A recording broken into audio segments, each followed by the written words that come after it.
PR's Top Pros Talk, the modern purpose of public relations, featuring Michelle Olson, Managing Director at Lambert Company.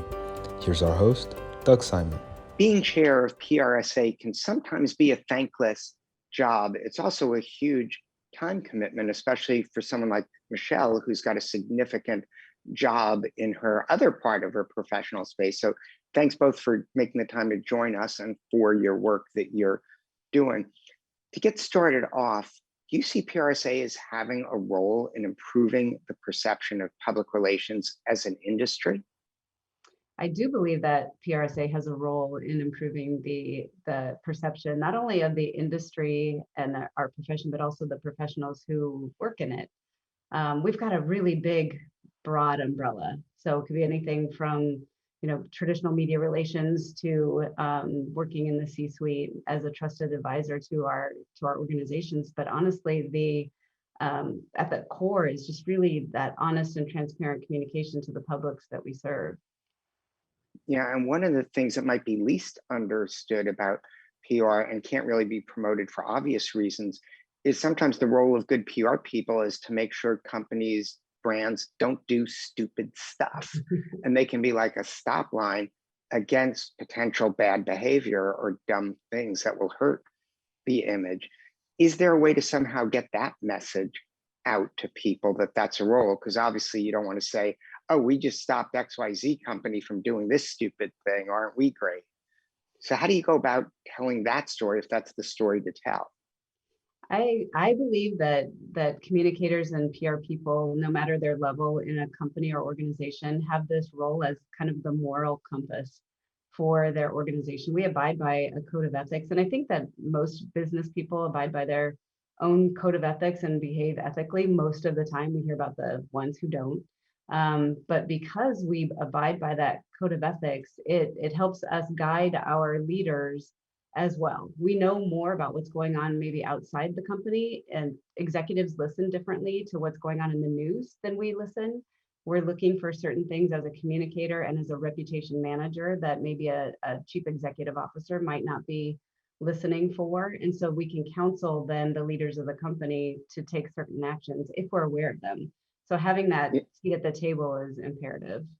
Yeah, and there's been so much disinformation that's sort of out there that's become part of our culture. Sometimes it can target brands. So does PR have a role, and is it important to try and protect brands from that disinformation? I've gone around the country via Zoom this year, really talking about communicators and their role in identifying disinformation or helping organizations who have been attacked by disinformation. And I do believe we have a role, we have a vital role. One, we understand media a lot more than kind of the normal business person might, or certainly my mom, who doesn't believe, in won't know necessarily if something's true if she sees it on the internet, if it's a site that is trusted. She just saw. So I will say that I think your first goal as chair of PRSA is to make sure your mom understands the positive things that PR does. Like, that's job one. Get that done, then you can move on to the other thing. I believe she still thinks I write for the paper, but that's okay. I also think that there's, and I've said before as I go around the country, that it has become industrialized. There are companies that are created to create disinformation to harm us, whether for social or monetary or political gain.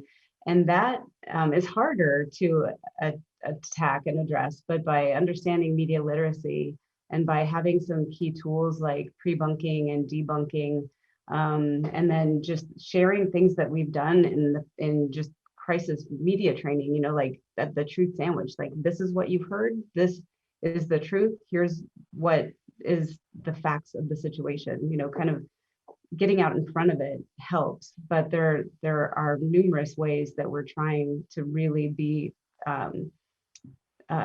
really out there with how to address disinformation. Yeah, one of the things that I think we can all agree is that maybe despite some of the challenges the industry has as a public perception, within brands, nonprofits, it's increasingly recognized as an important function. That communication is recognized as an important function? Yes. Yeah, I think the pandemic handed us a gift, and there aren't any gifts really in the pandemic, and I don't mean to take that lightly, but Understood.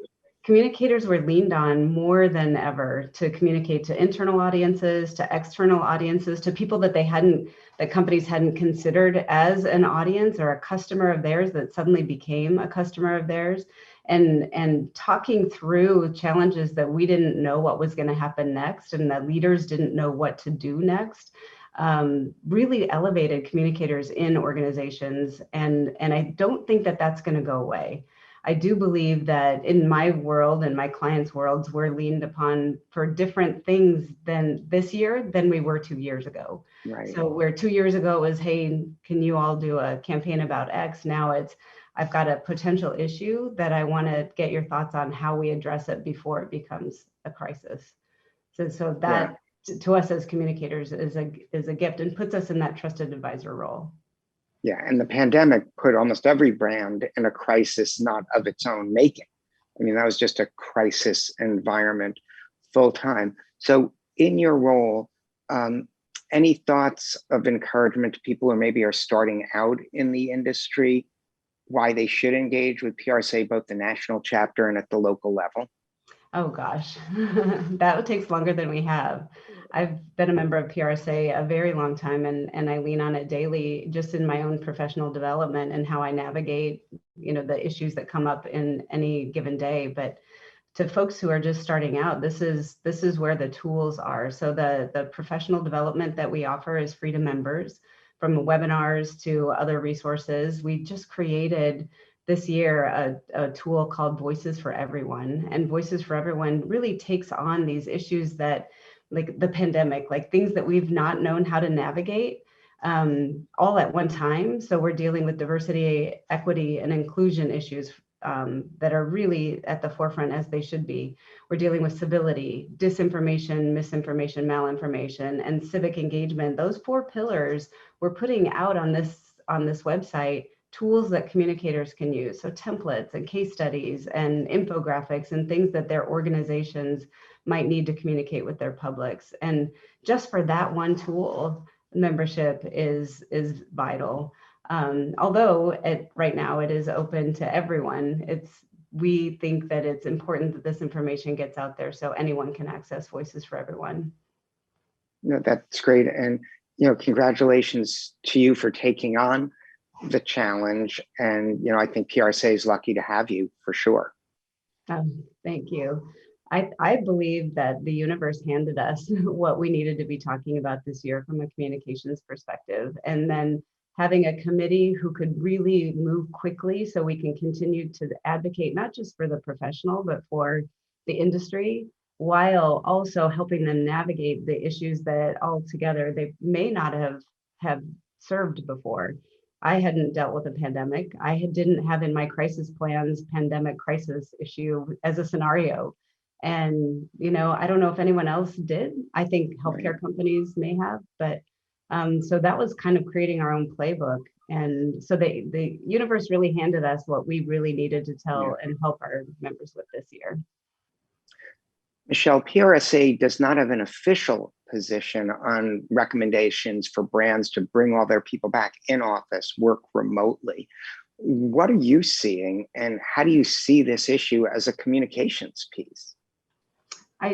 It's a great question. I do believe that it is a communications issue, not just for internal communicators where it might naturally fall, as you're talking to your workforce and letting them know what the policies are and taking the comments that might be given from the workforce. But internal communications impacts reputation and impacts external audiences too. So it does become a more broad communications issue. And PRSA isn't taking a position on it. I know that they will have a back to work, not a policy, but a back to work solution coming this fall. And it's not everyone back in the office, particularly in New York, where, it was hard hit with mass transit and people's reticence to be in that kind of a situation. But where I'm at in Phoenix, it's the same thing. And we've got Clients that are moving to hybrid, we're hybrid and we're kind of rotating it 2 days a week right now. And maybe we'll watch it over time. It may never come back to be 5 days a week in an office, and